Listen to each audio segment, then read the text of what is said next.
enfin, qui a comme objectif de s'intéresser au changement climatique sur le littoral et aux démarches d'adaptation sur les territoires littoraux, afin de produire pour le Conservatoire du littoral et ses partenaires un ensemble de recommandations, d'actions pour les années à venir, pour, donc d'abord faire le constat, des problématiques, et des différentes actions et ensuite donc de produire des recommandations.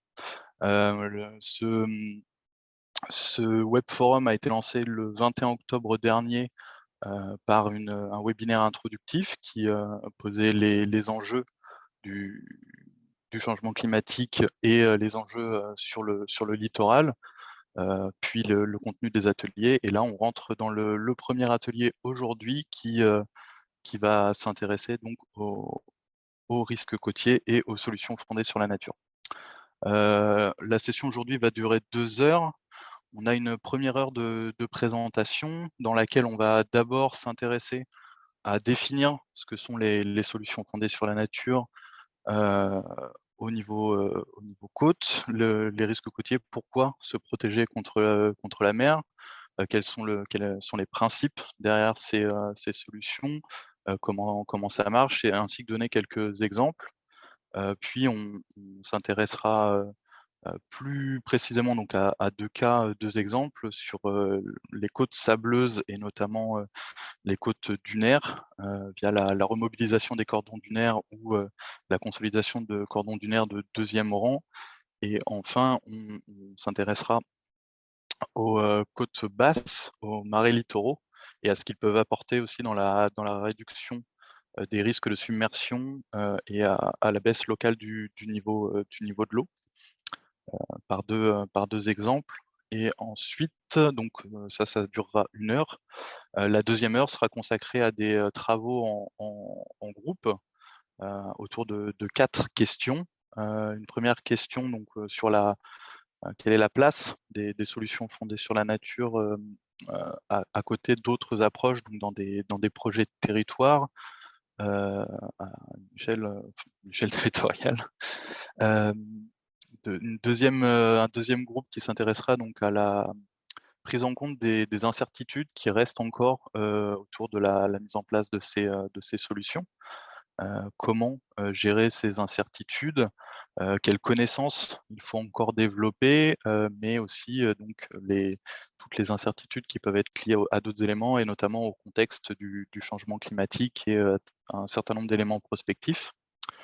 Il y a un autre atelier qui s'intéressera à Heu, définir quel niveau, d'ingénierie il faut, développer dans le cadre de ces solutions, fondées sur la nature. Si on est sur, des solutions de laisser faire, sur lesquelles on a plutôt donc de l'espace, un espace d'accommodation à donner ou, si on est sur des solutions, plus, dans l'ingénierie écologique où on va avoir une, participation active à des phénomènes naturels. On peut penser au rechargement de sable, par exemple et enfin le dernier groupe, s'intéressera à, tout ce qui est, diffusion, montée en puissance et intégration donc des solutions fondées sur la nature, heu, pour, heu, pour la gestion des risques côtiers et comment donc dépasser les limites actuelles qu'on peut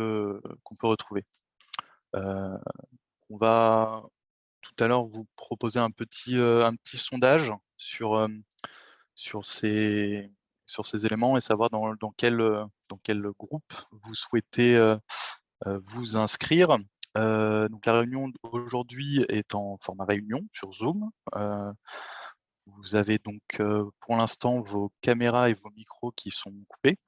Seuls les intervenants, qui vont faire les présentations dans un premier temps vont apparaître. On vous demande de continuer comme ça. Par contre, vous avez accès au chat, sur lequel vous pouvez dire, bonjour et vous pourrez poser d'abord des questions, aux intervenants.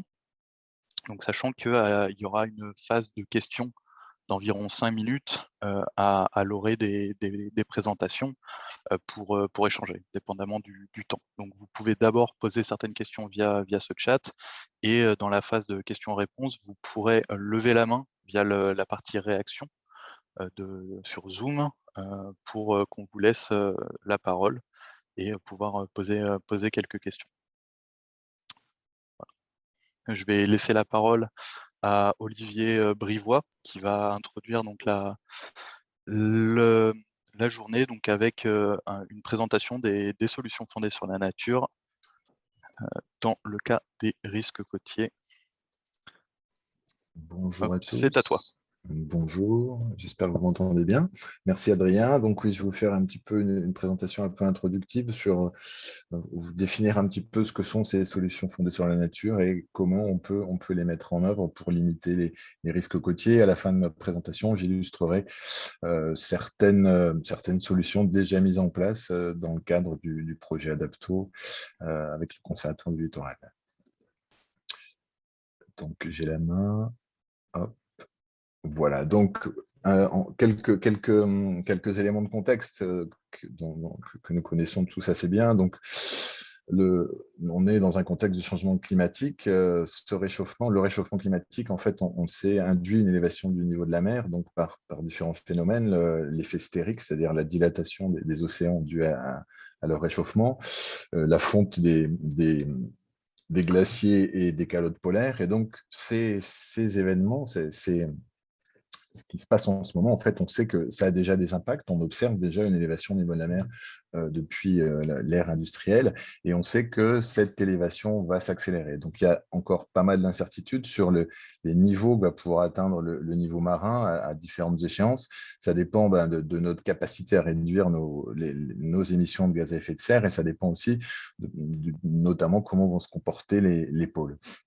Aujourd'hui, il y a un consensus, mais en 2100, on pense que la mer va s'élever entre 45 cm et 1 mètre suivant les scénarios envisagés. Donc, cette élévation, évidemment, elle va accroître les allées littoraux. C'est-à-dire que déjà, les submersions marines vont être plus fréquentes. L'érosion, à peu près un quart des côtes françaises sont actuellement en érosion. On peut penser que cette érosion va s'accroître. Et puis, les sites, l'emprise des zones côtières soumises à ces aléas va également s'accroître. Pour illustrer ça, c'est juste une petite carte là qui illustre en fait les zones qui sont situées sous le niveau de la mer à marée haute, donc une PHMA, une plus haute mer astronomique, à laquelle on ajoute 50 cm. Et donc, ces zones ne sont pas des zones qui vont être submergées, puisqu'il peut y avoir des ouvrages qui vont limiter cette submersion, mais en tout cas, ça montre que ces zones sont en dessous du niveau marin, et donc à terme, ces zones vont avoir des problèmes de submersion. Donc, face à cette augmentation des aléas, il y a plusieurs solutions envisageables. On peut tout d'abord résister, c'est-à-dire essayer de fixer et de maintenir la position du trait de côte. Donc, la méthode que l'on a utilisée jusqu'à présent le plus, c'est la construction d'ouvrages en dur. Mais on sait que ces méthodes, en fait, elles ont pas mal d'inconvénients. Tout d'abord, le coût de construction et d'entretien est important pour ces ouvrages et peut être très important si on veut mettre en place de tels ouvrages sur toute la côte. On sait aussi que ces structures, elles ont des impacts sur l'hydrodynamique et la dynamique sédimentaire, c'est-à-dire qu'installer une structure à un endroit peut induire une érosion accrue à côté. Par exemple, les épis, typiquement, les épis vont induire une érosion accrue en aval de la dérive littorale. Et puis, il y a aussi un impact évidemment négatif sur l'environnement, sur les habitats qui vont être détruits lorsqu'on va construire la structure ou qui peuvent aussi subir ces changements hydrodynamiques et être modifiés. La deuxième solution possible, c'est de ne rien faire, de subir et de laisser faire. Donc, je ne vais pas trop la discuter. Une troisième solution possible, c'est l'adaptation. C'est-à-dire cette adaptation, on peut chercher d'une part à atténuer les risques littoraux, on peut aussi relocaliser les enjeux, et puis je pense que d'autres techniques sont encore à inventer, des maisons sur pilotis, je ne sais pas. Mais en tout cas, pour s'adapter et pour atténuer les risques, une solution qui apparaît aujourd'hui, qui est de plus en plus discutée, c'est d'utiliser des solutions fondées sur la nature.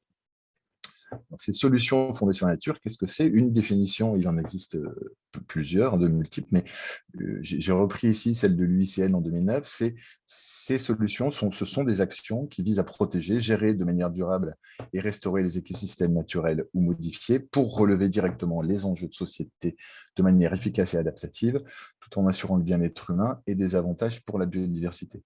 Donc, ces enjeux de société, ils sont évidemment très nombreux. Ça peut être la sécurité alimentaire, le changement climatique, la gestion des ressources en eau. Et dans la présentation que je vais vous faire, moi, je vais me concentrer évidemment sur les risques de catastrophes naturelles et en particulier les risques côtiers. Donc, en fait, le principe de ces solutions fondées sur la nature, c'est de créer ou de restaurer des habitats côtiers pour viser une réduction des risques d'aléas. Donc, ces habitats côtiers, ils peuvent déjà être existants et dégradés. Dans ce cas-là, on va les restaurer. Ou on peut recréer, c'est-à-dire ils étaient présents historiquement, ils ont disparu, et donc on va essayer de les remettre en place. Donc, ça ne concerne pas tous les types d'habitats côtiers. Il y a un certain nombre d'habitats côtiers qui peuvent permettre cette réduction des aléas. Et les principaux, ce sont les plages et les dunes, les prés salés, les herbiers et les macroalgues, les mangroves, les récifs de corail et de coquillages. Vous avez deux exemples, deux photos qui présentent des prés salés qui sont protégés à gauche par des récifs d'huîtres et à droite par des enrochements. Donc, par ces exemples, on voit qu'en fait, ces solutions, on peut les mettre en place en restaurant l'habitat seul. Dans ce cas-là, on va plutôt appeler ça des approches douces, ou on peut aussi combiner des restaurations d'habitat avec des structures plus classiques, plus dures. Donc, ces structures, elles peuvent soit servir à soutenir l'habitat, soit compléter le niveau de protection. Dans ce cas-là, on va plutôt parler d'approches hybrides ou mixtes. Donc, suivant les habitats que je viens de vous présenter à l'instant, en fait, ils vont avoir des effets, des rôles différents sur la submersion et l'érosion. Donc, les dunes, si elles sont suffisamment hautes, suffisamment larges et en équilibre, en fait, ça va être des barrières naturelles à la submersion et à l'érosion. Donc, c'est un ouvrage naturel qui protège efficacement, si la dune est en bon état, de ces aléas. Les mangroves, les prés salés, les herbiers, en fait, ils ne vont pas avoir exactement la même action. C'est-à-dire que le principe de ces végétaux, c'est qu'ils vont accroître la rugosité du fond, ils vont accroître le frottement, et donc ils vont permettre une dissipation de l'énergie des vagues. En dissipant l'énergie des vagues, elles vont arriver avec moins d'énergie, leur déferlement va faire qu'il va être moins fort, et donc ça va légèrement diminuer le niveau marin à la côte. Et puis aussi, ces végétaux, en diminuant les vitesses, ils vont permettre une augmentation de la sédimentation. Donc, le sol va pouvoir sédimenter, s'élever, un petit peu suivre l'élévation au niveau de la mer éventuellement. Et puis, cette croissance verticale, si les végétaux sont en bonne santé, ils vont croître verticalement et donc ils vont contribuer encore à dissiper cette énergie. Les récifs de corail et de coquillage, ils vont avoir des rôles relativement similaires à ceux des mangroves, que je viens de vous présenter, mais ils peuvent aussi être utilisés un peu plus au large, et c'est ce que j'illustre par la photo à droite, pour provoquer le déferlement des vagues avant la côte. Donc on voit que le but, autant les dunes sont des barrières, on pourrait dire des ouvrages qui vont protéger la submersion, les végétaux ensuite vont plutôt permettre une diminution de l'énergie apportée à la côte et donc une protection un peu indirecte de la côte. Bien sûr, suivant le site, suivant ses caractéristiques environnementales et suivant les enjeux présents, on peut mettre en place ces solutions seules ou les coupler avec des ouvrages plus traditionnels si on veut accroître le niveau de protection. Ça peut être par exemple le cas de digues de second rang. Si on réhabilite un pré salé, on peut avoir envie à l'arrière, pour éviter la submersion, de rajouter des ouvrages. Donc, par rapport à quelques exemples de gestion de réhabilitation des dunes, donc l'objectif général de cette gestion, c'est de favoriser la dynamique naturelle des échanges sédimentaires à la fois longitudinaux et transversaux, c'est-à-dire permettre que l'action des houles, des courants, le transport éolien se fasse de la façon la plus naturelle et la plus naturelle possible. Et un autre objectif, ça va être d'augmenter le volume de sable de la dune, de favoriser le développement de la végétation qui va avoir tendance à la fixer et qui permet de limiter l'érosion éolienne. Donc pour atteindre ces objectifs, différentes actions sont possibles. On peut supprimer ou limiter les pressions anthropiques qui sont présentes sur le site, sur la dune. Donc ça peut être la suppression d'ouvrages en dur, ça peut être des restrictions d'accès, par exemple, aux véhicules s'ils sont présents, ça peut être la mise en place de cheminements pour gérer la circulation piétonne ou éviter, par exemple, ou arrêter de nettoyer les plages qui ont un impact, ce nettoyage qui peut avoir un impact négatif. On peut aussi favoriser la croissance et la stabilité des dunes, par exemple en mettant en place des ganivelles ou en plantant une végétation adaptée qui va, là encore, freiner un peu le transport éolien et permettre à la dune de se reconstruire. On peut aussi envisager des interventions un peu plus lourdes, mais qui visent à modifier vraiment les caractéristiques physiques du système plage-dune, la forme. Donc là, on pense notamment au reprofilage ou à des rechargements en sable qui peuvent être plus ou moins importants et à différents étages bathymétriques ou enfin différents endroits sur le profil de la dune. Ce qu'il faut bien avoir à l'esprit ici, c'est que chaque site est unique dans son fonctionnement et son évolution, et que lorsqu'on met en place de telles actions de gestion, il faut aussi bien penser à mettre en place des suivis qui vont permettre d'évaluer l'efficacité des opérations de gestion. Quand on parle suivi, voilà, le but, c'est de réaliser un état initial et puis ensuite de réaliser des états à différents pas de temps pour voir l'évolution temporelle et l'efficacité de ces actions.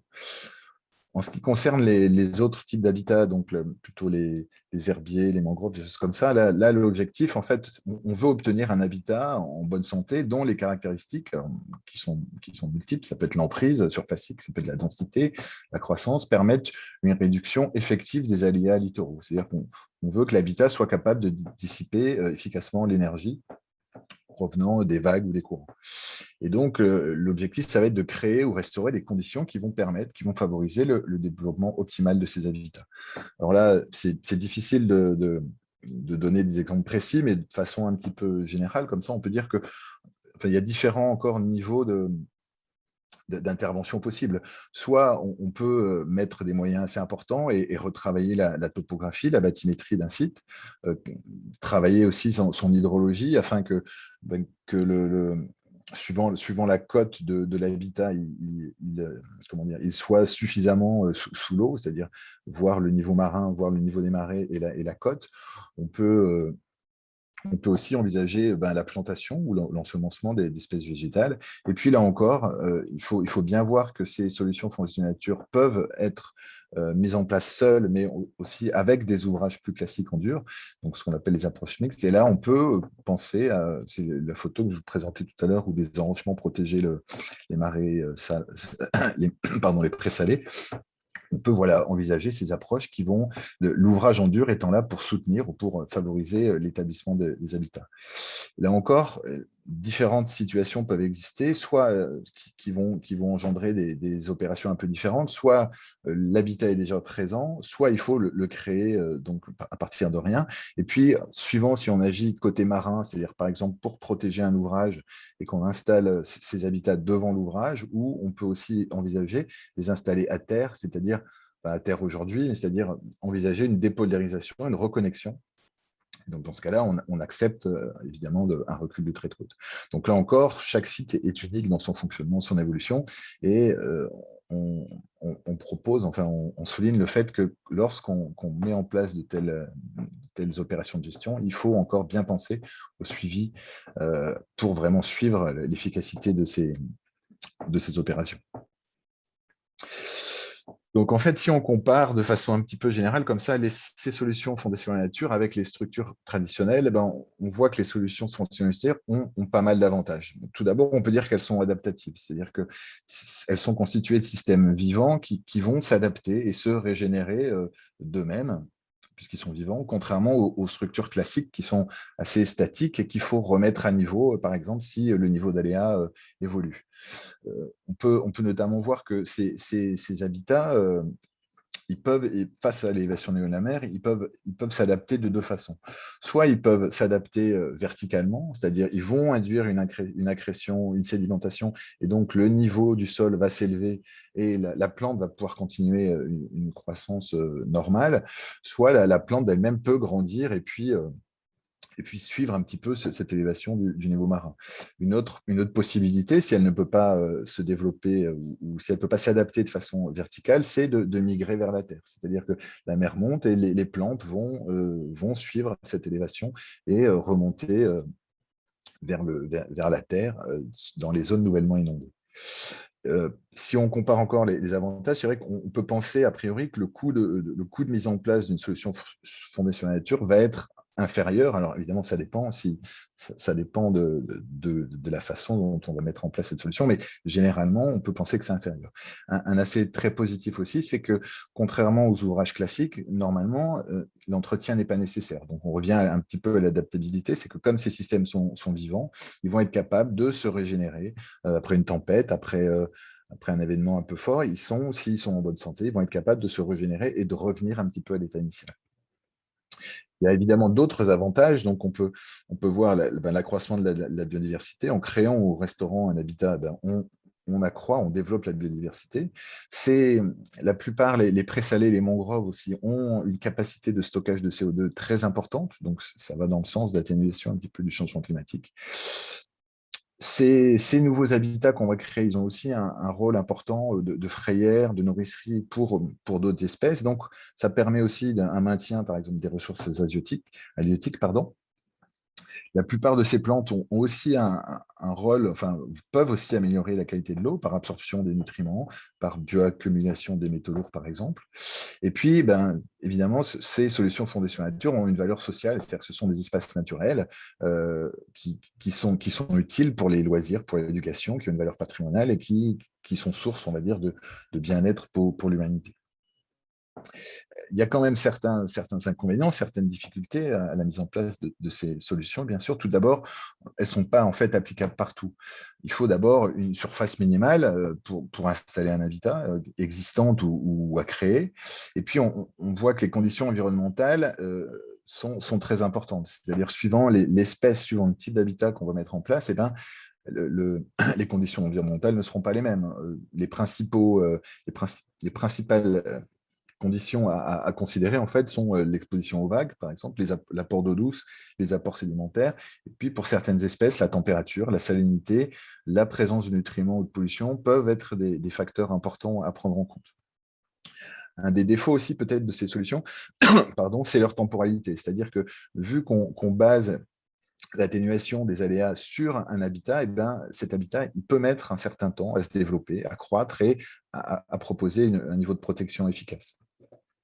On voit aussi qu'il y a peut-être une perception sociale sur ces solutions fondées sur la nature qu'il faudrait peut-être un petit peu améliorer, que certaines personnes qui habitent par exemple en proche côtier ne préfèrent avoir une digue devant leur maison. Elles se sont plus rassurées qu'avoir un présalé.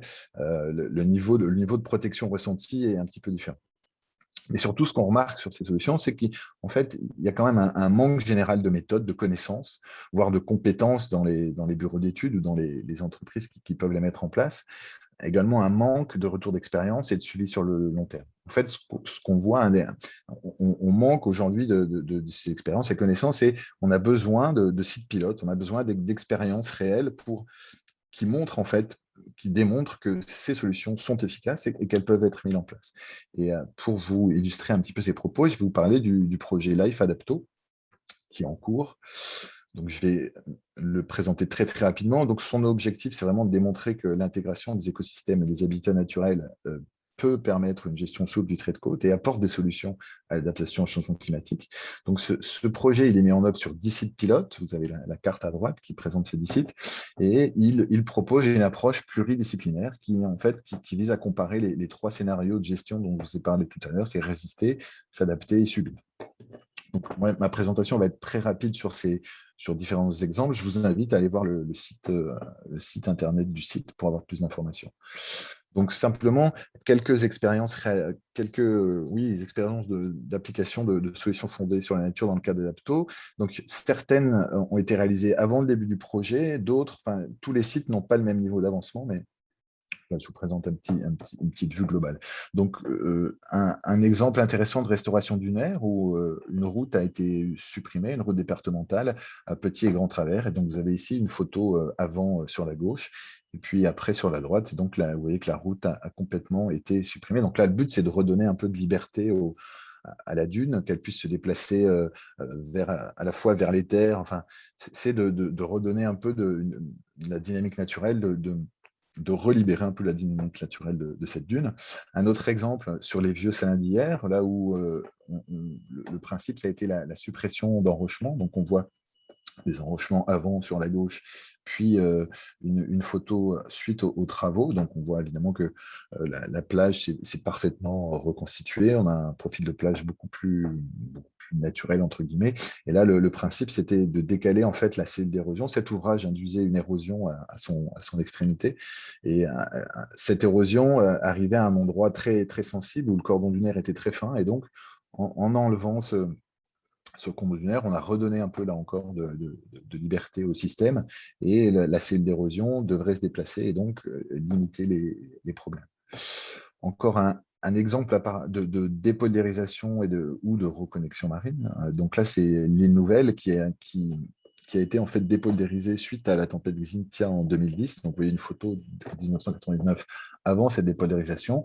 En 2018, après, en fait, là, une brèche a été créée dans la partie nord que vous voyez là tout au bout de l'île, et ça a créé une vasière. On devine un petit peu dans la partie nord, une vasière s'est créée, et donc certains des suivis, enfin, on montre voilà, qu'on est retourné à un système de vasière relativement naturel. Un autre exemple de dépolarisation, reconnexion marine. Donc là, c'est de marée de brouage. Donc une brèche, là, j'ai identifié la zone à brèche, s'est créée il y a à peu près 2 ans. Elle continue à se développer. Donc là, je n'ai pas plus de photos sur ce site-là. Et donc là encore, on suit un petit peu l'évolution. Et en fait, c'est la partie vraiment juste derrière la digue, là, le premier bloc que vous voyez qui est reconnecté à la mer actuellement. Un autre exemple de dépolarisation, donc c'est la baie de Lancieux. Là aussi, une brèche s'est formée d'elle-même suite aux grandes marées en mars 2020. Vous avez une photo de la brèche là, juste après sa formation. Donc, elle fait que 2-3 mètres de large. Et puis, il a été décidé de ne pas la réparer, de ne pas fermer cette brèche. Et donc, la brèche a continué à se développer latéralement et longitudinalement. Et on voit l'évolution. Donc, en juin 2020, vous avez une photo là, en profil de digue. La digue est au milieu de la photo. Vous avez sur la gauche la partie marine, sur la droite la partie terrestre initialement. Et on voit qu'entre juin 2020 et mars 2021, la brèche s'est énormément agrandie. Un chenal s'est creusé côté mer. Et puis, voilà, on a à la fois de l'érosion et de la sédimentation côté terre. Donc, voilà une conclusion sur cette présentation. Donc, le changement climatique et l'élévation du niveau marin, on le sait tous maintenant, hein, le dernier rapport du siècle le confirme, représente un véritable défi à nos sociétés. Donc, on sait très bien qu'une protection complète et totale des côtes par des ouvrages en dur ne sera pas envisageable et qu'il faut trouver des méthodes alternatives de gestion de la bande littorale qui à la fois visent à atténuer les impacts de ces changements et également à s'y adapter. Et les solutions fondées sur la nature présentent de nombreux avantages pour arriver à cet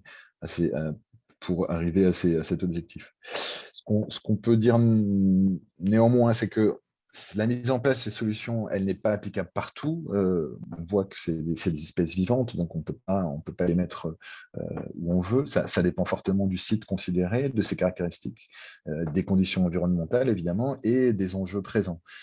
Peut-être ces solutions sont plus facilement adaptables aujourd'hui sur des sites où il y a peu d'enjeux, comme ce que je vous ai présenté dans le cadre du projet Adapto. Ce sont des sites assez naturels où il n'y a pas beaucoup d'habitations, il n'y a pas beaucoup d'enjeux, et donc ça permet un petit peu d'explorer de nouvelles solutions. Donc le développement de ces solutions se heurte à un manque de connaissances, de méthodes, voire de confiance. Et donc le travail, là, un petit peu le but de cet atelier, c'est essayer de combler ces lacunes. Alors, on peut mettre en place des expérimentations sur des sites pilotes. Si on veut démontrer l'efficacité, par contre, de ces opérations, il faut vraiment penser aussi au suivi sur le long terme, c'est-à-dire suivre la morphologie, suivre l'évolution du site, suivre l'installation de la biodiversité, l'impact de cette biodiversité éventuellement sur le site. Il faut aussi, donc en France, il y a quelques expériences là que je viens de vous montrer qui sont mises en place. Il y a certains pays qui aussi le font. Bon, on peut penser à la Hollande, à l'Allemagne, à l'Australie, aux États-Unis. Et c'est vrai qu'il faudrait peut-être qu'on se nourrisse un peu plus de ces exemples internationaux, qu'on regarde un peu les retours d'expérience. Et puis, ça, c'était j'ai eu du mal à conclure ce transparent. Et donc, pour combler aussi ces lacunes, eh ben, c'est le but de l'atelier d'aujourd'hui, c'est de réunir différentes communautés scientifiques, gestionnaires et donc politiques, et puis essayer d'identifier les lacunes, les leviers d'action pour permettre un développement et une utilisation plus importante de ces solutions basées sur la nature. Je vous remercie. Pardon. Je vous remercie. Merci Olivier. Alors on a pris un petit peu de retard, mais comme souvent, on va pas prendre trop de retard. Est-ce qu'on va quand même prendre peut-être une ou deux questions grand maximum s'il y en a. Sans ça, je vous recommande à en mettre tout au long des présentations aussi dans le chat, et les intervenants, en dehors du moment où ils présentent, pourront aussi y répondre de cette manière-là. Et les questions qui n'auront pas été répondues pendant cette session, on pourra les transmettre et les répondre après, enfin y répondre après, dans le compte-rendu qui sera fait. Pas de questions de main levée. Alors je vous propose du coup de ne pas prendre plus de retard et de passer à la partie suivante, aux côtes sableuses, de mettre un petit peu un peu plus de lumière et de précision sur des éléments qui ont pu être présentés par Olivier. D'ailleurs, Olivier, tu nous parlais de fixer certaines dunes. On va voir aussi qu'une autre solution peut être, au contraire, de donner de la mobilité dans certains cas à des dunes, pour leur permettre d'avoir un accommodement et de garder un recul et une certaine masse dans le cadre d'une érosion. Et pour ça, je vais laisser la parole à Bruno Castel, qui va nous parler donc de l'accompagnement du recul dunaire. Merci Adrien. Bonjour à tous. Est-ce que j'ai la main du coup là? Oui. Parfait. Alors on ne dirait pas parce que ce n'est pas passé.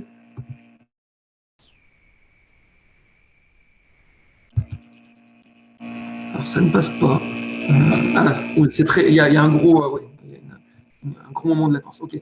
Donc bonjour à tous. Donc je vais vous parler en effet de remobilisation des dunes littorales dans les secteurs en érosion chronique. Et on va essayer de voir ensemble si ça peut être une solution fondée sur la nature qui est pertinente dans ces environnements. Donc ça a été issu de travaux réalisés principalement au laboratoire EPOC à Bordeaux, mais dans le cadre de collaboration avec d'autres organismes comme le CEFREM ou encore le BRGM, et surtout en étroite interaction avec les gestionnaires de l'Office national des forêts. Alors, il y a vraiment une grosse latence là. Ok, bon, je vais essayer de beaucoup anticiper. Donc, les solutions fondées sur la nature en littoral, Olivier en a parlé, peut-être l'exemple le plus connu, c'est la dépoldarisation, la remise en libre évolution, la restauration en tout cas des marais littoraux. Et ça, je pense que Xavier va en parler tout à l'heure, ça rend énormément de services écosystémiques, dont pendant les épisodes de tempête, d'inonder ces côtes et de réduire finalement la surcote au niveau des littoraux adjacents, là où il y a des enjeux, et ce qui permet potentiellement d'économiser de l'argent en n'ayant pas à rehausser les digues. Et puis en dessous, on a l'exemple finalement des plages sableuses qui est souvent un peu moins abordé. Alors on a l'exemple un peu en bas de l'école hollandaise qui consiste à dire qu'il faut enlever tous les enrochements et puis recharger massivement en sable, et puis la plage va grandir et les dunes aussi. Mais ça, c'est valable essentiellement dans les zones où, comme en Hollande, où vous avez beaucoup de sable et pas cher, mais c'est vraiment pas le cas c'est pas le cas dans énormément de zones dans le monde, dont le sud-ouest de la France, où, comme vous le savez, les dunes sur à peu près 300 km de linéaire côtier, elles ont été très largement reprofilées par l'homme. Donc ça a commencé par, ici, à la fin du 19e siècle, leur fixation par la mise en place des palissades, leur reprofilage, et puis ensuite elles ont été très largement dégradées, notamment pendant les tempêtes au début du XXe siècle, et puis par l'occupation allemande. Et puis donc du coup elles ont été reprofilées à nouveau dans les années 70-80, comme on le voit ici, donc mécaniquement, et puis ensuite avec la plantation massive d'Oya. Ce qui fait qu'actuellement, quand on va regarder une dune littorale, ici par exemple, on est sur le Truc Vert sur la côte girondine, et qu'on superpose ici des données de géoradar qui permettent finalement de regarder la structure interne de la dune, on voit que la morphologie actuelle est largement héritée de ce dernier reprofilage, où la dune grise, c'est en fait cet ancien plateau de dune blanche avec les anciennes palissades. Et puis on a une dune blanche qui roule ici au-dessus de cette dune grise, et ici une dune embryonnaire. Alors vous me direz, ici c'est très bien, la dune elle est très bien comme ça, pourquoi la faire bouger?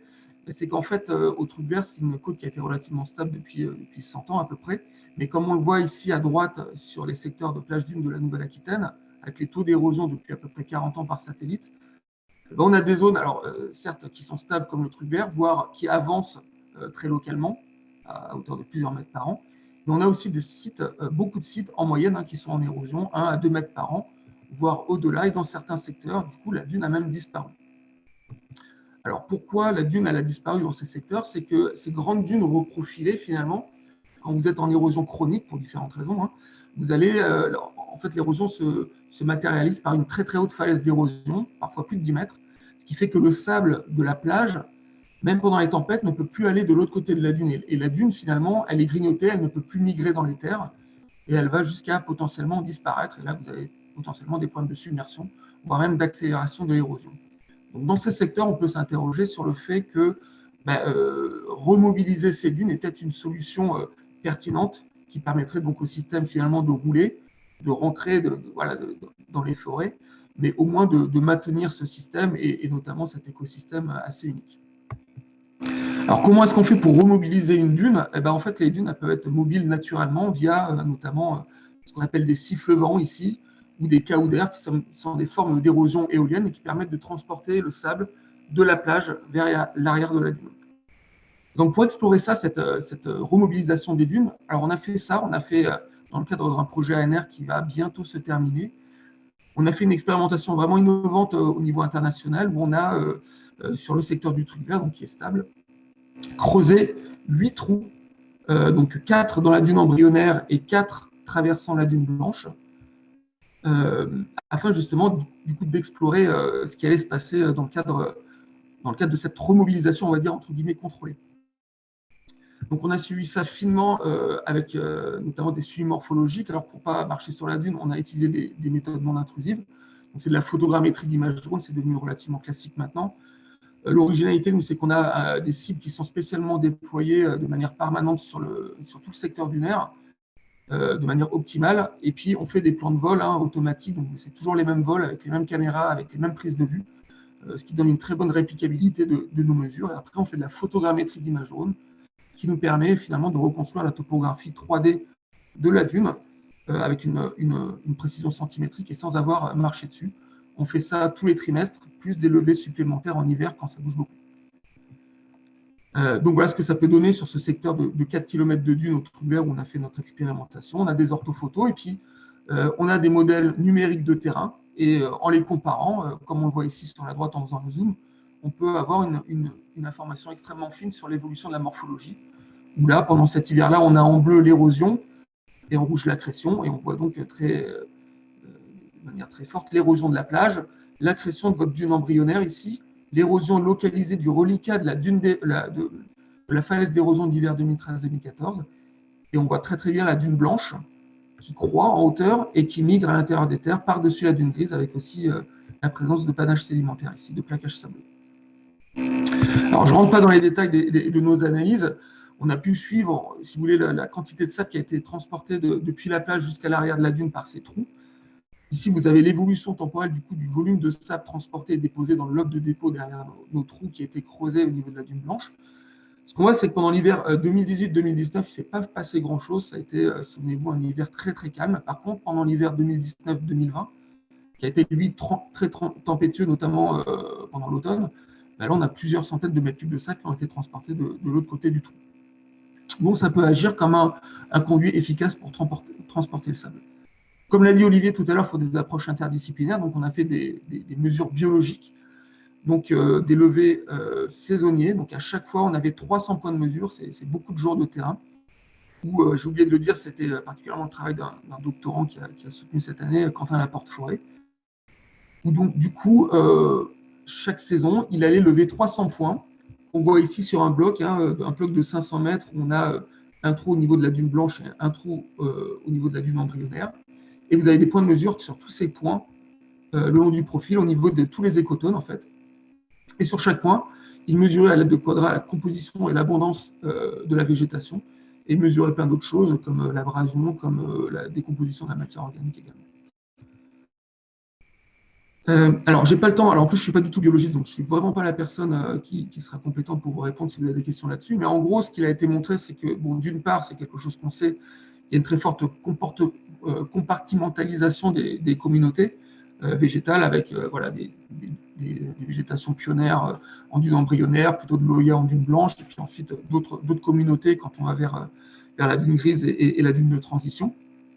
Et en gros, ce qui a été montré, c'est que, en particulier à l'arrière des trous qui ont été creusés dans la dune blanche, on a eu une augmentation de la fertilité des sols, de la décomposition de la matière organique et une augmentation du fonctionnement de l'écosystème. Donc ça a été une première chose. On a regardé également l'évolution de la richesse spécifique, donc c'est localement le nombre d'espèces végétales différentes qu'on peut observer. On a comparé ça d'un hiver à un autre. Ici, donc, de la plage jusqu'à la lettre grise. Donc ça, c'est le premier hiver qui était très peu tempétueux. Il y a eu très peu d'évolution. Hein. Tout est voilà, au niveau des différences proches de zéro. Par contre, pendant le second hiver qui a été très tempétueux, on a vu une augmentation de la richesse spécifique quasiment partout, mais particulièrement au niveau de la dune grise, là où on a les dépôts sableux, et particulièrement ici au niveau des carrés qui représentent les axes derrière les trous dans la dune blanche. Donc, augmentation de la richesse spécifique, notamment derrière ces trous, lié finalement à un rajeunissement des communautés végétales qui sont liées essentiellement à l'apparition d'espèces pionnières au niveau de ces zones. Donc en gros, hein, sur le court terme, on a vu qu'on a eu plutôt une restauration de la dynamique morphologique et écologique avec une activation du transport de sable et de la migration de la dune, et puis une réponse positive avec une augmentation de la richesse spécifique et du fonctionnement de l'écosystème. Alors vous me direz, et vous aurez raison, qu'on n'apprend pas grand-chose avec seulement 2-3 ans de suivi. Moi, c'est la principale chose que j'ai appris en fait, finalement avec ce projet, et qu'il faut, comme le disait Olivier tout à l'heure, des suivis très long terme. Alors, pour la libre évolution de la dune, on peut s'appuyer sur des observations finalement dans des zones qui ont été en libre évolution depuis un petit moment. Il y en a très peu, mais il y a la dune du Trinquate qu'on voit ici, et on voit très nettement ici en bas, au niveau de cette zone donc, qui est en libre évolution, et cette zone en bas qui a été jardinée par l'ONF, que la dune, évidemment, elle a migré très rapidement dans les terres. Très bien. Seulement, quand on regarde sur cette photo qui date depuis une dizaine d'années, ou même si on regarde sur des photos ici à gauche, en 2005 et 2009, c'est du sable nu. La dune, elle a complètement explosé. Donc, niveau biodiversité, je pense que vous êtes d'accord que c'est assez limité. Par contre, ce qu'on voit, et c'est beaucoup plus récent, ce qu'on devine ici, en tout cas, c'est une très très forte recolonisation des dunes depuis quelques années. Donc on peut s'interroger sur plein de trucs. Est-ce que finalement, l'explosion de cette dune en sable nu, est-ce que ce n'est pas finalement un régime transitoire de ces dunes qui irait jusqu'ensuite à une revégétalisation avec un cycle de vie, comme on voit avec les caroudères, par exemple, qui ont des cycles de vie plus courts, ou est-ce que c'est finalement un impact du changement climatique? Je pense que vous êtes au courant qu'on observe un phénomène de greening à l'échelle globale, donc lié au changement climatique, notamment dans les zones tempérées, plus de précipitations, plus d'azote dans l'atmosphère, et plein d'autres choses qui font que les plantes voilà, poussent beaucoup plus, et on observe une fixation généralisée, en tout cas de plus en plus importante, à l'échelle globale des dunes. Donc, est-ce que cette revégétalisation de la dune du Trinquate est une signature des effets du changement climatique, ou alors fait partie du cycle de vie d'une dune qui explose? Là, actuellement, on n'a pas de réponse, et il va falloir des suivis long terme. Donc, on voit bien, il faut des suivis long terme, et sur des grandes échelles spatiales, ce n'est pas possible de faire ça in situ de manière quantitative. Et c'est pour ça que, au laboratoire, on a développé des banques de spectres de communautés végétales dunaires, et ce qui fait qu'avec des suivis multispectraux, hyperspectraux, aéroportés, on peut maintenant cartographier de manière très très fine les communautés végétales le long des dunes. Donc on est en train de développer ça maintenant pour le multispectral avec le satellite. On a bon espoir en tout cas d'avoir des applications avec ce genre d'outils. Donc je finirai là-dessus. La remobilisation des dunes a sur le court terme, quelques années en tout cas, un effet bénéfique avec un rajeunissement des communautés végétales, une augmentation de la fertilité des sols, une activation des transferts plage-dune et une remobilisation du cordon dunaire, mais aussi avec une forte influence de la tempétuosité, avec des hivers très tempétueux qui vont avoir des effets beaucoup plus forts. L'efficacité des solutions fondées sur la nature ne peut être appréhendée que sur le long terme, sur plusieurs décennies, et ça va être un véritable défi de déconvoluer, en tout cas de discriminer ce qui relève de forçage naturel, d'évolution naturelle, de ce qui va relever de l'impact du changement climatique, comme le greening dont je vous ai parlé juste avant. Et puis, une dernière conclusion qui rejoint complètement celle d'Olivier, c'est qu'il y a la nécessité de mise en place d'expérimentations pluridisciplinaires sur le long terme, en interaction avec les gestionnaires et s'appuyant notamment, on le voit pour appréhender ces grandes échelles spatiales et temporelles, sur la télédétection. Et dans le cas des cordons dunaires, il y a évidemment l'ONF qui est proactif là-dessus, avec notamment la mise en place de réseaux de sites en libre évolution, mais je pense que le conservatoire a également un grand rôle à jouer là-dedans. J'en ai fini. J'espère que je n'ai pas été trop long.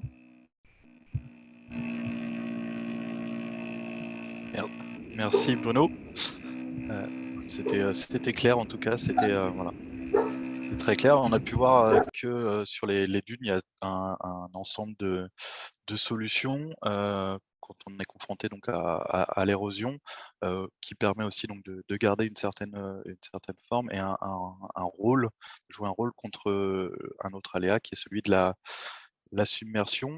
Sur cet aléa de submersion, on a aussi donc d'autres expériences. Par exemple, au Grau du Roi a été expérimenté la mise en place d'un cordon dunaire de deuxième rang.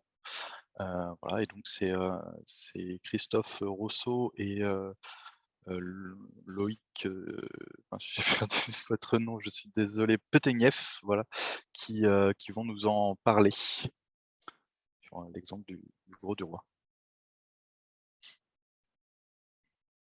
Oui. Bonjour à tous.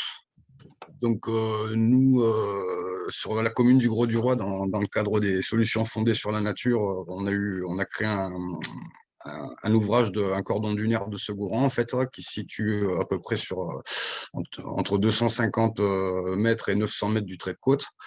Donc on est sur la plage de l'Espiguette, donc c'est une zone, comme vous pouvez voir. Vous m'entendez? Oui, on vous entend. Oui, d'accord. Voilà. Vous pouvez passer les diapos. D'accord.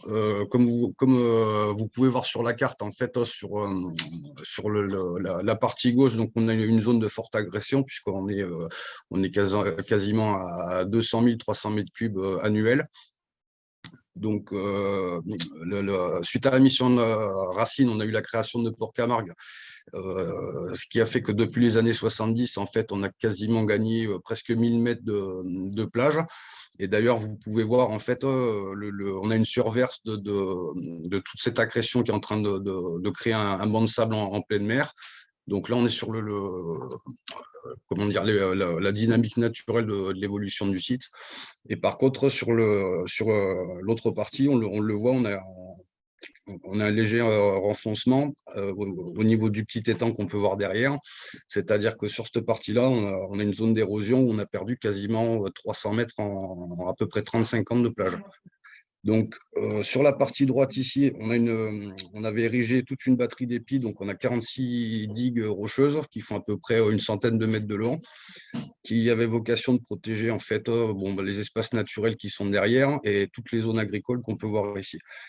Le problème, c'est que en fait, on s'est aperçu par la suite que cette batterie d'épis, elle avait complètement stoppé la distribution de sédiments sur tout ce secteur de plage, puisqu'en fait, sur la droite, on a le Rhône avec tout son apport de sédiments. Et en plus de ça, ça crée une concentration au niveau des courants, ce qui fait qu'en fait, on a une très forte zone d'érosion sur à peu près 900 mètres qui s'est créée ici. Donc, pour pallier à ça, puisque le problème des enrochements, comme je pense que tout le monde le sait ici, c'est extrêmement coûteux. Ça nécessite de revenir régulièrement pour les rehausser, pour les réancrer sur la plage. Donc, on s'est posé la question de savoir, étant donné qu'on avait des espaces naturels avec une forte résilience au niveau des submersions marines, des mises en eau assez prolongées, de faire une protection en arrière-plan. vais changer la page. Voilà, donc bon, vous connaissez un peu le principe. Donc là, on est sur le cordon dunaire de première ligne. Ça, c'est la zone d'amortissement en fait, qui a vocation à être laissée en pâture à la mer. Le cordon dunaire de seconde ligne qui est derrière, bon, donc ça, je vais le passer. C'est l'autre. Voilà, donc ici, en fait, vous voyez un peu la problématique au niveau du site.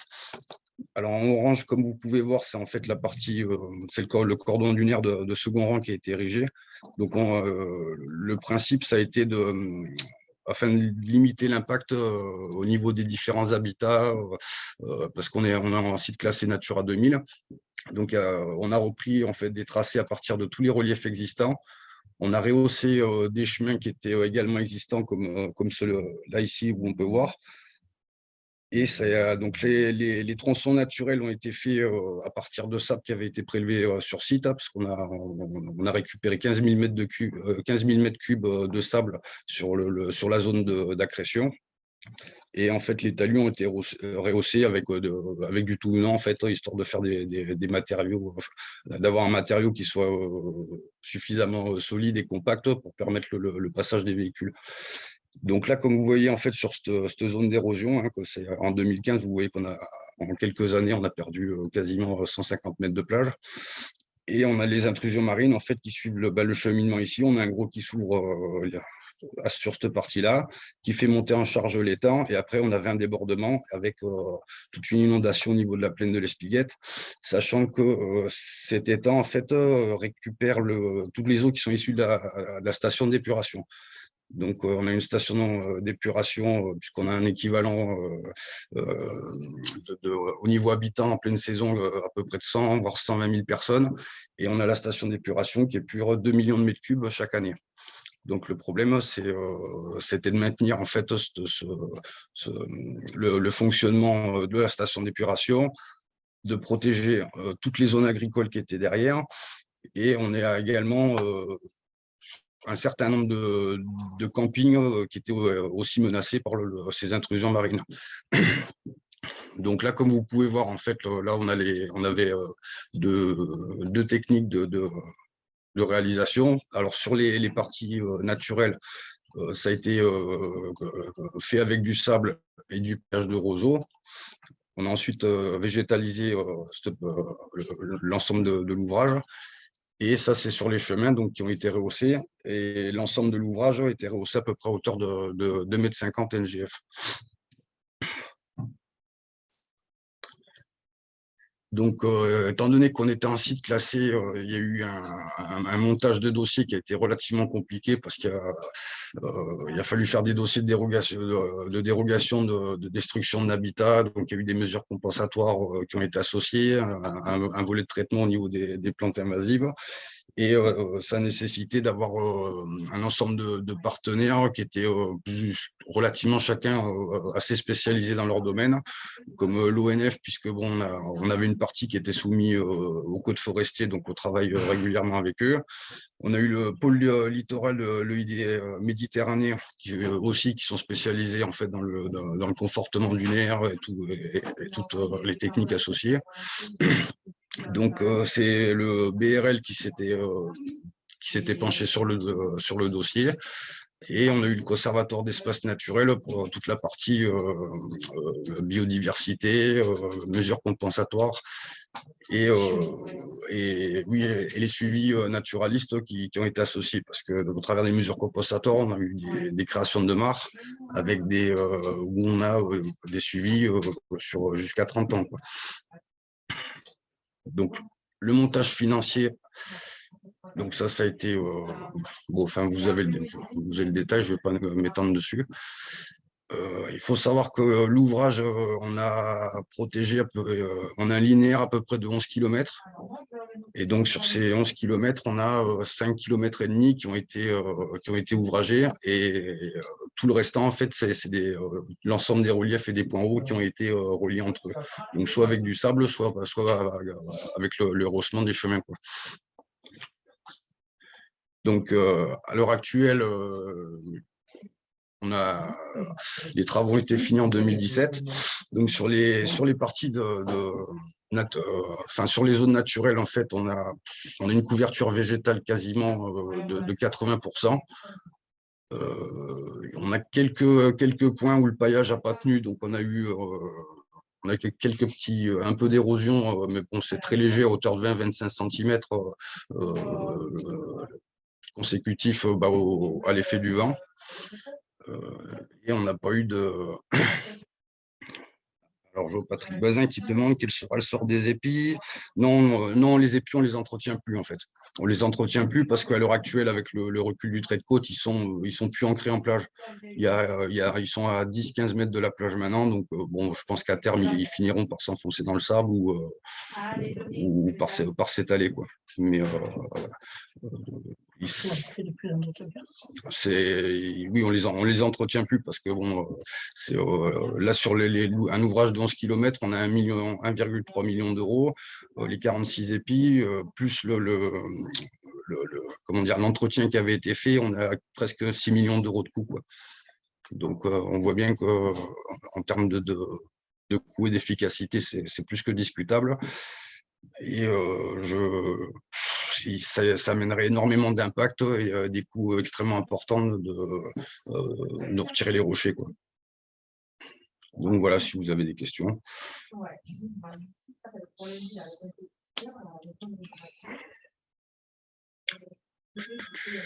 Merci. Merci. Alors, est-ce qu'effectivement, il y a d'autres questions donc, sur ces deux interventions, en plus de celle qui a été posée donc, sur les épis? Là, on peut en prendre deux.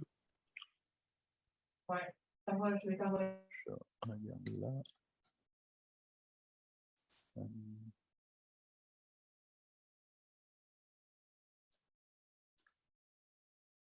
Je ne vois pas encore.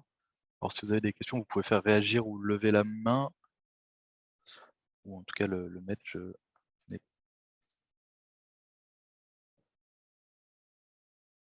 Voilà, vous pouvez aller dans réaction, hein, pour lever la main, mais je ne vois pas. Donc, alors peut-être que pas ça.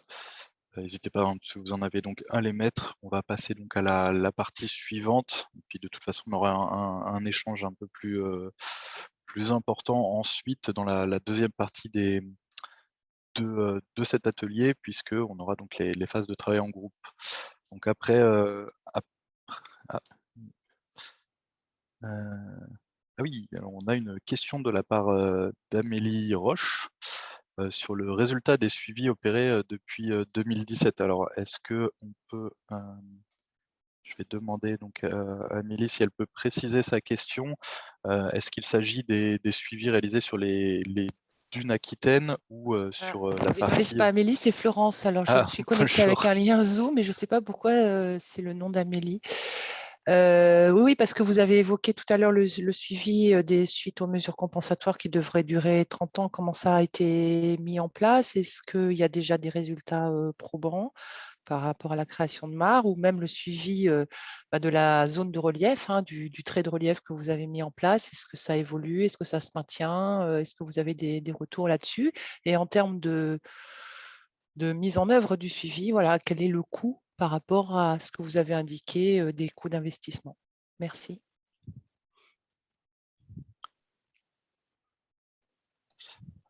Ouais.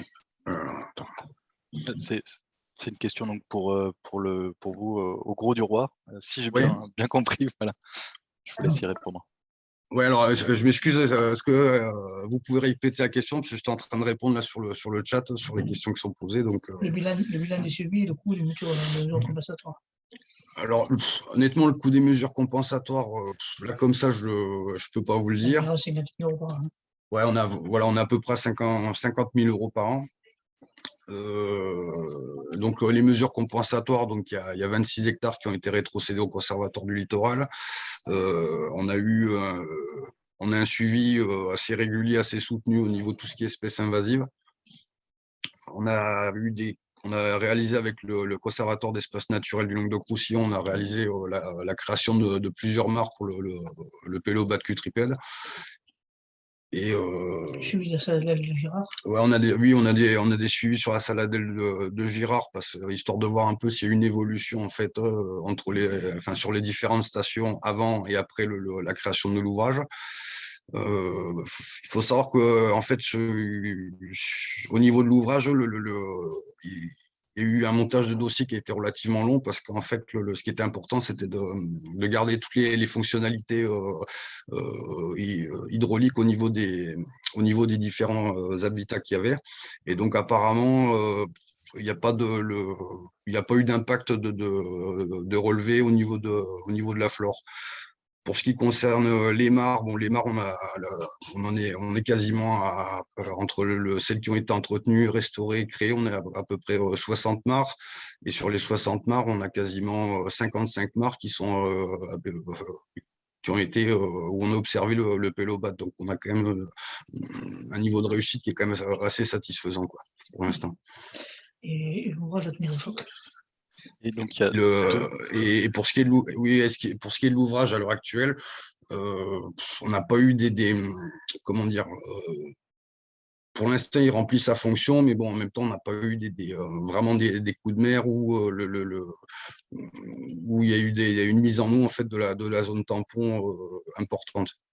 On a juste un gros qui s'est ouvert où sur toute la partie, en fait, les rossements de la berge de l'étang, on a eu un petit peu d'érosion parce que, en fait, ce qui se passe, c'est que, étant donné que la plage elle est très exposée sur les gros vents de sud-est, en fait, le vent fait monter pas mal de vagues au niveau de l'étang et en fait, c'est les vagues qui ont fait un peu d'érosion. Donc, on a mis un système de pales planches devant et on a planté 500 piquets avec des ganivelles posés en demi-rond, histoire d'atténuer les vagues.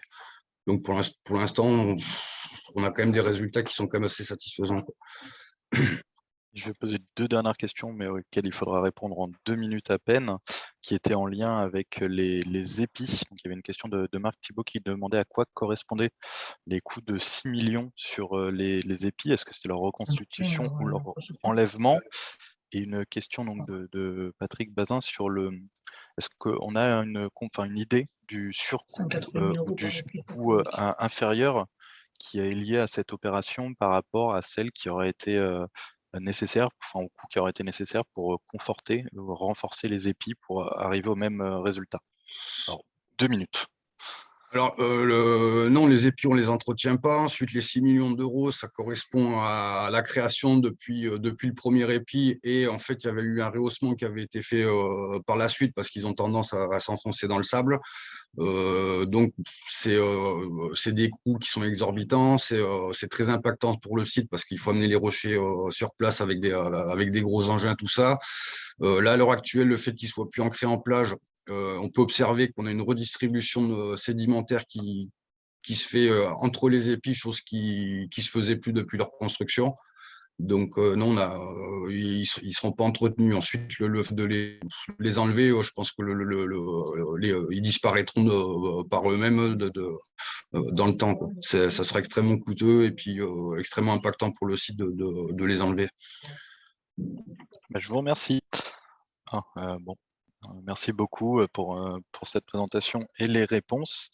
On va entamer donc la partie suivante en s'intéressant donc maintenant aux côtes basses à marée maritime et donc une présentation à venir donc sur le rôle des marées maritimes dans l'expansion donc des submersions marines et dans leur rôle aussi pour diminuer la vitesse et réduire l'énergie des vagues et des houles. Et donc c'est Xavier Bertin qui va nous parler de tous ces éléments-là. C'est à vous. Bonjour à tous. Merci. Alors,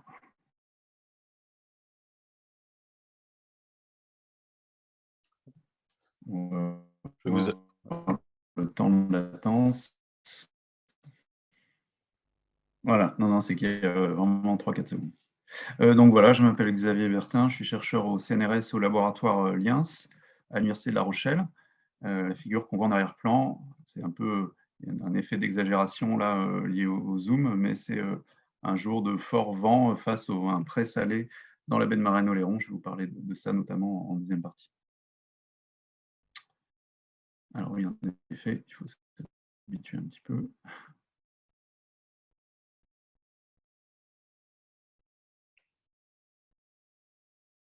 Ah.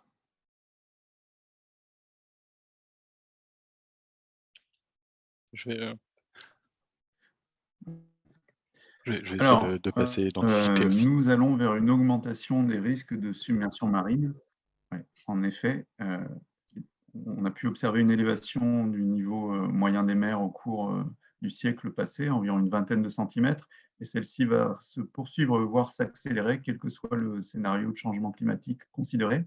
Dans certaines régions du monde, on attend une augmentation des phénomènes extrêmes. Ce n'est pas forcément le cas sous nos latitudes tempérées.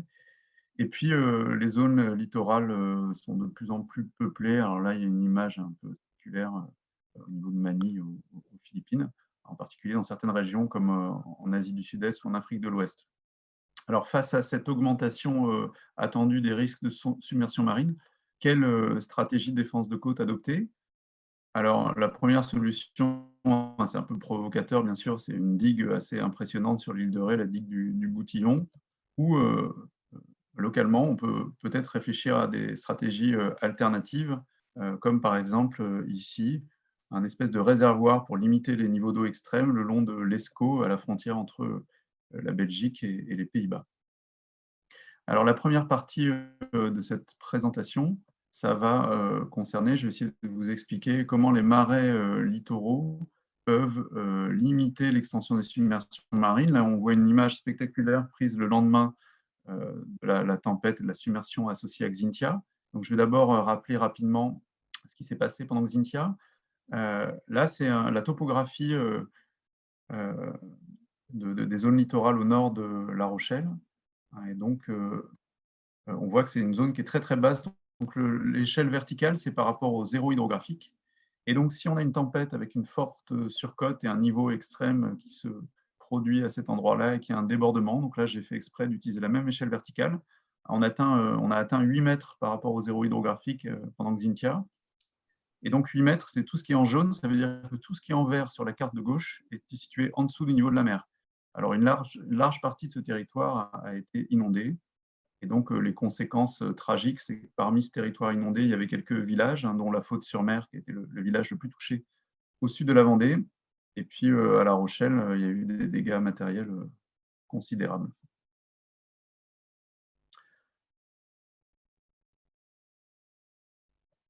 Okay. Alors, pour mieux comprendre ces phénomènes, au laboratoire Liens, on a réalisé une simulation numérique rétrospective de la surcote et de la submersion associée à Xynthia. Je ne vais pas rentrer dans les détails techniques, mais en fait, on a utilisé une approche de modélisation assez complexe avec une grille unique qui est très très grande, qui couvre tout l'Atlantique Nord-Est, et localement une résolution très très fine. On a des mailles de résolution de l'ordre de 3 mètres, si on veut bien représenter les digues et les défenses de côte qui empêchent habituellement de la submersion. C'est une simulation couplée où on prend en compte les différents effets des vagues et leurs interactions avec les courants, les effets de l'atmosphère, etc. Alors, sur la droite, on voit une animation qui montre la simulation de la submersion pendant Xynthia. Donc, en noir, c'est le trait de côte, on va dire, habituel, donc soit des dunes, soit des défenses de côte. Et en rouge, c'est l'extension de l'inondation telle qu'elle a été observée après Xynthia. Et les couleurs, ça correspond aux hauteurs d'eau dans le modèle.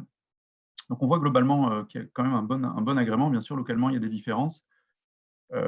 Une des raisons à cela, c'est qu'on n'a jamais une résolution assez fine pour représenter tous les détails, toutes les routes, les petits chenaux, etc. C'est déjà assez complexe comme ça en termes de temps de calcul. Mais quand même, globalement, on est assez satisfait de cette simulation qui est bien réaliste. Alors, en partant de ce modèle, on s'est posé une question qui peut paraître un peu saugrenue comme ça. On s'est demandé dans quelle mesure ce débordement, qui est vraiment massif, on parle de 300 millions de mètres cubes qui sont passés côté terre, n'aurait pas pu vider un peu la mer. Ou en d'autres termes, est-ce que si on avait empêché ce débordement massif en ayant des digues très très hautes, le niveau de la mer ne serait pas monté plus haut? Et donc, c'est la carte que vous voyez là, c'est la différence entre les deux scénarios. Et ce qu'on peut voir, c'est que cette différence, elle n'est pas du tout négligeable. Elle atteint une dizaine de centimètres à l'entrée des pertuis. On appelle ça les pertuis, c'est les bras de mer entre les îles et le continent. Et puis elle croît rapidement vers un demi-mètre, et dans les estuaires, on atteint 1 mètre. C'est-à-dire le fait que ça ait débordé massivement, l'eau est montée 1 mètre moins haut que si on avait empêché le débordement avec des digues très hautes.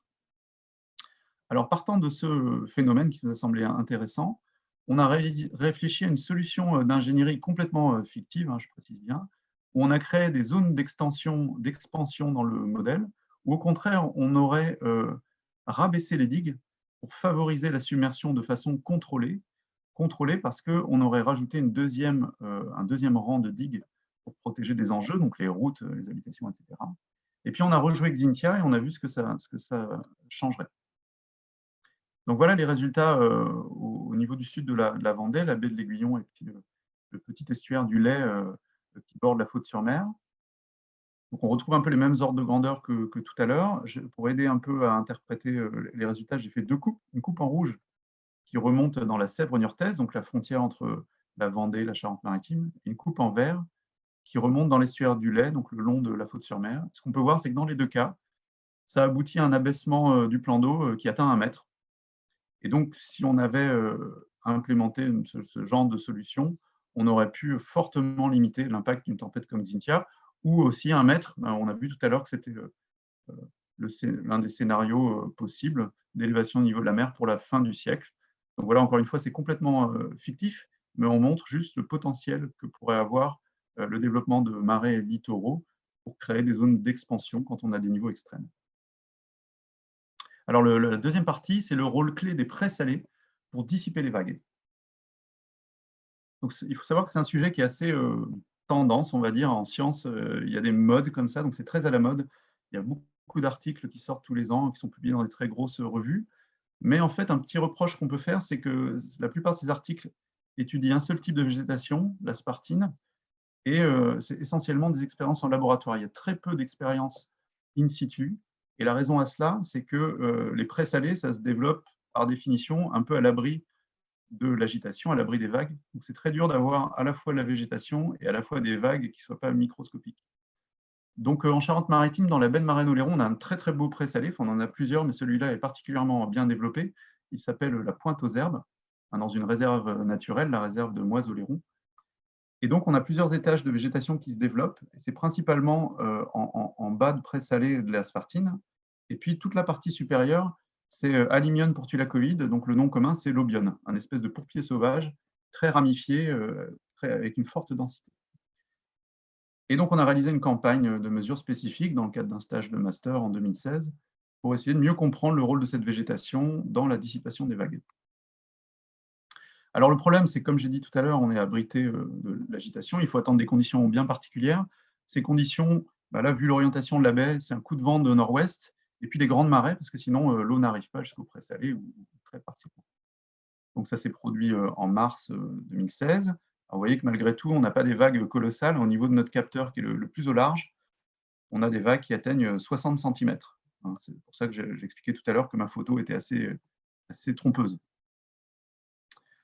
Alors ensuite, on a regardé un peu ce qui se passait au travers de l'estran. Donc, on a développé un petit modèle simple, je ne vais pas rentrer dans les détails, mais qui permet de calculer l'évolution des vagues en travers de l'estran, du pré-salé, en prenant en compte 2 sources de dissipation, la première liée au déferlement et la deuxième liée à la végétation. Donc, sur le graphique que vous voyez en bas, les cercles noirs, ça correspond à nos mesures, la hauteur des vagues. Le modèle en bleu, c'est le modèle sans végétation, et le modèle en rouge, c'est le modèle avec végétation. On voit que sans la végétation, on n'arrive pas du tout à reproduire les observations. Avec la végétation, on a une très forte dissipation des vagues. En fait, quand on arrive sur les obionnes, les vagues disparaissent quasiment. Il y a des vagues centimétriques au bout d'une vingtaine de mètres. Alors, on a calculé les taux de dissipation induits par la végétation. Pour la spartine, on retombe sur environ 2% par mètre. C'est très classique, ça correspond à peu près à ce qu'on trouve dans la littérature. Donc ça peut paraître faible, mais ça veut dire qu'en 50 mètres, on dissipe complètement les vagues. Et en fait, pour les obionnes, c'est plus du double. Donc c'est vraiment colossal, et c'est des valeurs qu'on retrouve plutôt pour la mangrove. C'est quelque chose qui nous semble très intéressant. Alors, Malheureusement, là, le modèle a l'air un peu bizarre, c'est un peu anguleux. Malheureusement, à cet endroit-là, on a un capteur dont la pile a fondu. Ça arrive parfois, hein, c'est les joies de l'expérimentation de terrain. Et donc, on attend des conditions favorables pour répéter cette expérience avec plus de capteurs et si possible avec des vagues un petit peu plus grosses pour avoir un effet un peu plus spectaculaire. Et en particulier, ça a été dit dans l'exposé d'introduction, un deuxième effet qu'on cherche à mesurer, c'est l'abaissement du plan d'eau. En effet, du fait de la végétation, on s'attend à avoir un plan d'eau, un niveau moyen qui est un petit peu plus bas. Donc, si on a des vagues qui ont disparu et un niveau moyen qui est un peu plus bas, mais on a tout gagné en termes de stratégie de défense de côte. C'est extrêmement prometteur. Alors, ça m'amène à mes conclusions. Donc, tout d'abord, on a vu que simplement du fait de l'élévation au niveau de la mer, on va aller vers une augmentation de la fréquence et localement de l'intensité des submersions marines. La création de nouveaux marais littoraux en rabaissant les digues localement qui seraient inondées de façon contrôlée lors des tempêtes, ça pourrait permettre de limiter l'impact des submersions marines. Et enfin, on vient de voir que la végétation qui se développe sur les prés salés entraîne une forte dissipation des vagues et également un abaissement du niveau moyen qu'on n'a pas encore réussi à mesurer, mais c'est en projet pour l'hiver qui vient, et qui peuvent contribuer de façon très crédible, hein, ce n'est pas une espèce de mode, à protéger les défenses de côtes et à protéger les côtes des submersions marines. Voilà, je vous remercie pour votre attention.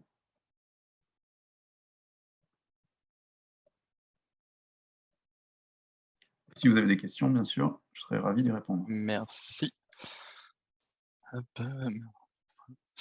On va aussi enchaîner directement avec la présentation suivante. On fera des questions combinées à la fin de la session. On va aussi vous passer donc là un petit sondage sur les ateliers, la phase d'atelier qui va suivre immédiatement après. Donc, vous proposant, vous demandant dans quel atelier vous souhaitez être inscrit et en fonction des réponses, donc on laissera soit on laissera tout le monde aller dans son atelier ou alors on sera obligé de rééquilibrer un petit peu. Voilà. Et donc Tony, si tu veux bien donc nous dire un petit mot sur ce qui se fait en BDOTI, sur les projets de dépoldérisation et de restauration de marais justement, dans un but de limitation des aléas. Bonjour à tous, on me voit et on m'entend? On te voit et on t'entend. Super. Bonjour à tous, donc je vais vous parler de la BDOTI. En fait, la BDOTI est un site qui se trouve dans les Hauts-de-France et qui est à la limite entre la Somme et le Pas-de-Calais. Et du coup, l'OTI, la rivière, fait la délimitation administrative en fait, entre les deux départements et autrefois entre les deux régions de Picardie et du Nord-Pas-de-Calais. Du coup, pour faire un petit retour en arrière, en fait, de l'évolution de cette baie au fil des siècles et en remontant depuis 1860 et comment le site a évolué au fur et à mesure que l'homme est venu se développer sur ce littoral et du coup, la création des digues successives sur le secteur. Donc, vous avez le Poulier qui est ici et avec la dérive sédimentaire, le Poulier en fait progresse vers le nord et du coup entraîne une érosion du cordon dunaire qui se trouve au nord. Et à l'arrière de ce Poulier, donc cette langue de sable qui s'est développée, l'homme est venu construire depuis le XIIIe siècle des digues successives. Et du coup, là, c'est l'État en 1860, la construction des digues que vous avez ici, et l'OTI qui est au milieu et qui divague sous l'impulsion des dérives sédimentaires.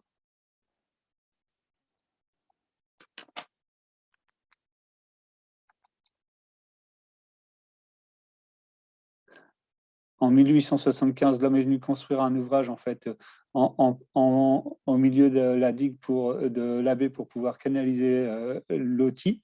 Et du coup, on voit le développement de la zone urbaine de Berck au nord et la création de polders et de molières dans le fond de baie.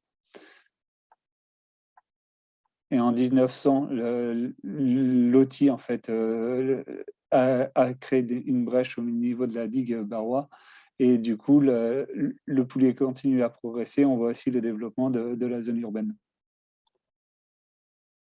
En 1935, le développement continue à s'accélérer urbain et l'homme vient de plus en plus vivre sur le littoral. En 1955, on voit apparaître la plantation et la fixation de sapins dans le cordon dunaire pour pouvoir essayer de fixer le massif dunaire. Et on voit aussi le développement d'épis au nord pour pouvoir protéger la zone urbaine. Et ensuite, en 1975, l'homme continue à essayer de canaliser et chenaliser la rivière et éviter en fait la progression de la rivière vers le nord pour protéger la zone urbaine et du coup créer des ouvrages et une digue submersible. Et en fond de baie, on voit la baie qui commence à se colmater. Et du coup, voici la situation à l'heure actuelle en 2015. Donc, face à ces phénomènes, les collectivités locales se sont concertées et ont mis en place un programme d'action de prévention des inondations pour pouvoir en fait gérer les digues et définir leur système d'endiguement sur la rive nord et sur la rive sud. Car la digue qui est ici, donc juste en fond, en fait, on a la divagation de la rivière. La rivière veut méandrer et du coup érode le pied des ouvrages en fond de baie et du coup les collectivités n'arrivent pas à maintenir cet ouvrage ici et il y a une érosion en fond de baie à cet endroit-là et comme vous pouvez le voir ici au niveau du bois des sapins. Donc la stratégie de gestion intégrée du trait de côte sur cette baie, elle se définit un petit peu par cette carte où du coup la collectivité locale de la CA de Bézème au nord a la compétence GEMAPI et du coup entretient tout le linéaire du fond de baie en rive nord et en rive sud, nous avons le syndicat mixte Baie de Somme Grand Littoral Picard qui s'occupe de la partie rive sud. Du coup, ce qui a été validé et acté par les collectivités pour la gestion de leur littoral, c'est accompagner le recul du trait de côte avec une digue rétro-littorale juste en retrait du cordon dunaire et du coup accepter que ce cordon dunaire puisse reculer un petit peu et derrière permettre une libre évolution. Et du coup, juste au droit de cette digue rétro-littorale, la zone de compensation de création de cette digue a été réalisée au droit, au nord, entre la zone humide de l'hippodrome et le cordon dunaire pour restaurer les continuités écologiques entre le nord et le sud du secteur. Et ensuite, quand on rentre dans le fond de baie, au niveau de la digue de la Molière, ce qui est prévu,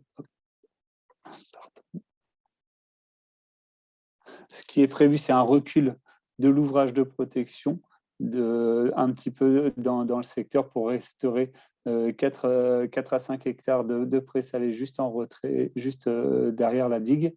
Et en fond de baie, les ouvrages vont être reculés. Et ici, nous allons avoir à peu près une vingtaine d'hectares qui vont être dépoldérisés et reconnectés à la mer pour pouvoir restaurer du présalé à la place des zones de culture.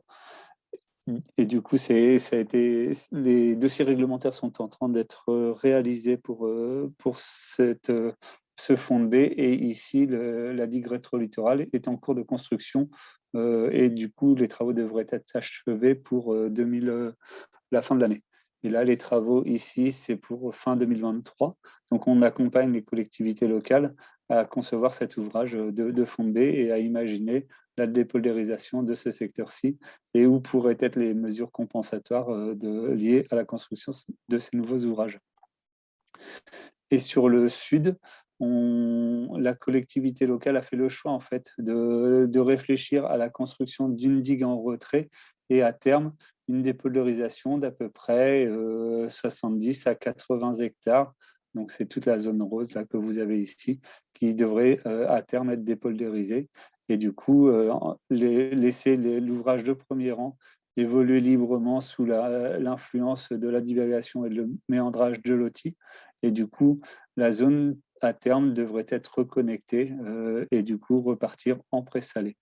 Et du coup, on est, comme disait tout à l'heure Olivier Brivois du BRGM, sur une solution mixte, où là, on va restaurer un présalé Et derrière, on va faire un ouvrage en retrait, un ouvrage de second rang qui va être réalisé, alors que l'ouvrage ici va être consolidé et renforcé.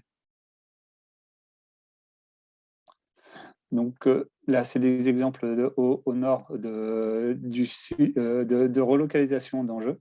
Donc de parkings qui étaient alors préalablement sur les Molières, donc le Pré-Salé, et qui ont été déplacés et remis derrière les digues qui vont être construites.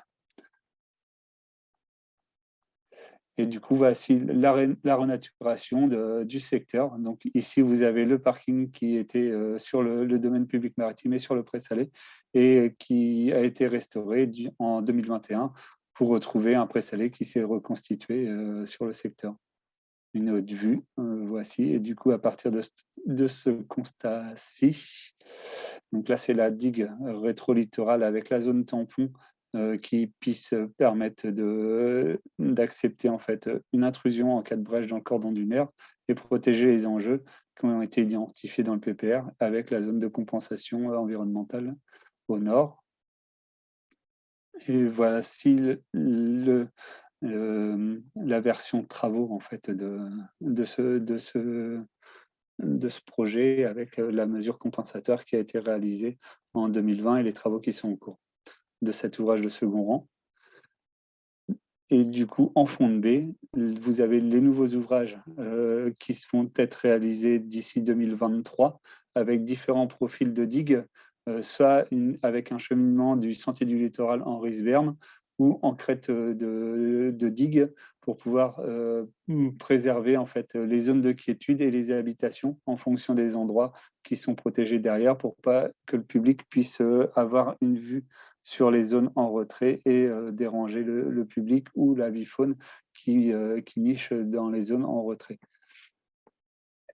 Et du coup, voici des schémas de coupe de l'existant et des profils de digues qui vont s'implanter dans le paysage et comment on les insère dans le paysage et comment les usages devant la digue vont être amenés à se transformer avec la reconnexion marine. Donc là, vous avez de l'élevage à l'heure actuelle bovin et équin, du bovin et de l'ovin, et à terme qui vont être transformés en pré-salé. Et du coup, quel usage et activité économique on peut développer autour de cette reconnexion marine. Différents profils et différentes vues et des ambiances végétales. Et derrière, comment on peut aussi retravailler la zone humide en retrait de la digue pour restaurer la connectivité écologique. Et là, le chemin Henri-Sberm dans l'ouvrage.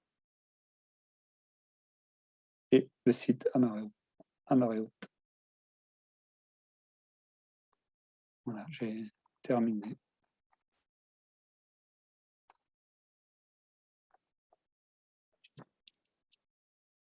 Merci Tony. On va juste prendre une question et après on part donc sur les ateliers. On a bien noté vos réponses. Donc simplement, il y a un peu moins de personnes pour les 2 premiers ateliers. Donc s'il y a des personnes qui hésitaient, on laissera donc enfin vous pourrez nous l'indiquer pour qu'on vous rebascule dans les 2 premiers. On peut prendre donc une question sur cette partie.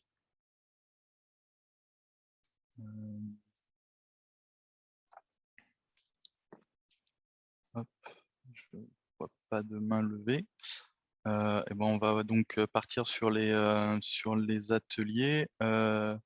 Tout le monde qui arrive. En tout cas, merci beaucoup à tous d'être restés. On a pris beaucoup de retard. Je m'en excuse. On a glissé, mais je vois qu'on a quand même beaucoup de participants qui sont restés avec nous jusqu'au bout. J'espère que les échanges ont été riches pour tous. Voilà. Je vous remercie d'avoir participé là. Comme on voulait rester sur un format de 2 heures, on ne fera pas de restitution aujourd'hui, comme on l'avait annoncé, mais la restitution de tous nos travaux est prévue le 2 décembre, donc revenez nous voir. Voilà, le 2 décembre. Donc, ça sera une séquence plus courte sur 1h30 sur un format de webinaire. Voilà. Et puis, ça va continuer. En tout cas, n'hésitez pas à poser des questions et continuer les échanges. Je vois que Camille proposait de le faire. Je crois aussi qu'il y a d'autres échéances qui viennent entre-temps avec d'autres partenaires, certains parmi vous ici qui ont des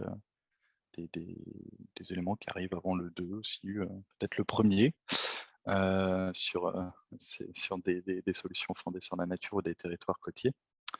Et voilà, je vais vous remercier une dernière fois, vous souhaiter donc une bonne fin d'après-midi et puis au 2. Voilà. Au revoir à tous. Au revoir à tous. Merci. Au revoir, Au merci. revoir. Au revoir. Merci, au revoir.